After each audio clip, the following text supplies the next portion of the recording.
1 Corinthians chapter 7. Now concerning the things whereof ye wrote unto me, it is good for a man not to touch a woman. Nevertheless, to avoid fornication, let every man have his own wife, and let every woman have her own husband. Let the husband render unto the wife due benevolence, and likewise also the wife unto the husband.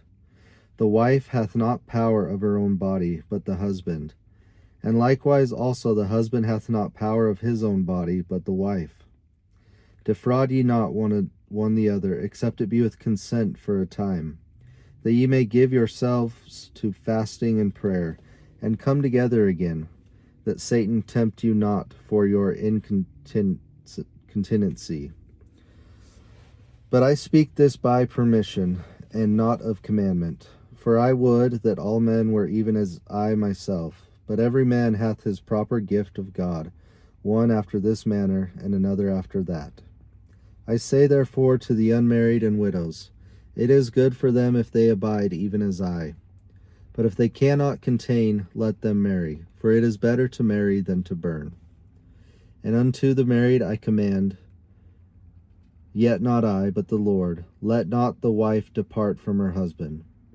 But, and if she depart, let her remain unmarried, or be reconciled to her husband. And let not the husband put away his wife. But to the rest speak I, not the Lord.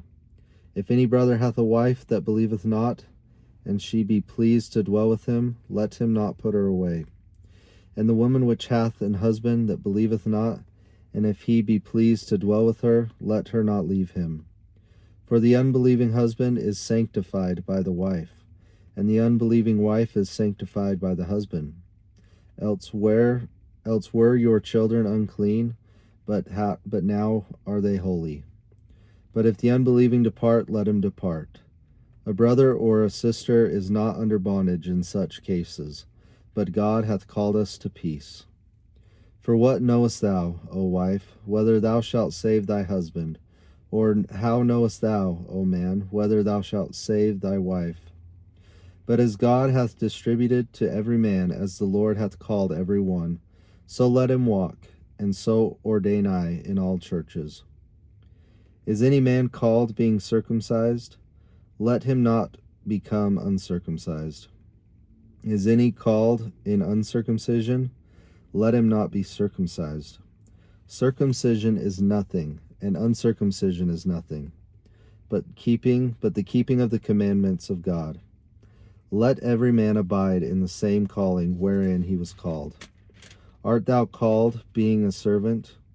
Care not for it, but if thou mayest be made free, use it rather.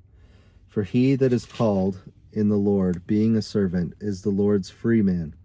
Likewise also he that is called, being free, is Christ's servant. Ye are bought with a price, be not ye the servants of men. Brethren, let every man wherein he is called therein abide with God. Now concerning virgins, I have no commandment of the Lord, yet I give my judgment, as one that hath obtained mercy of the Lord to be faithful. I suppose, therefore, that this is good for the present distress. I say that it is good for a man so to be. Art thou bound unto a wife? Seek not to be loosed. Art thou loosed from a wife? Seek not a wife. But, and if thou marry, thou hast not sinned. And if a virgin marry, she hath not sinned. Nevertheless, such shall have trouble in the flesh, but I spare you.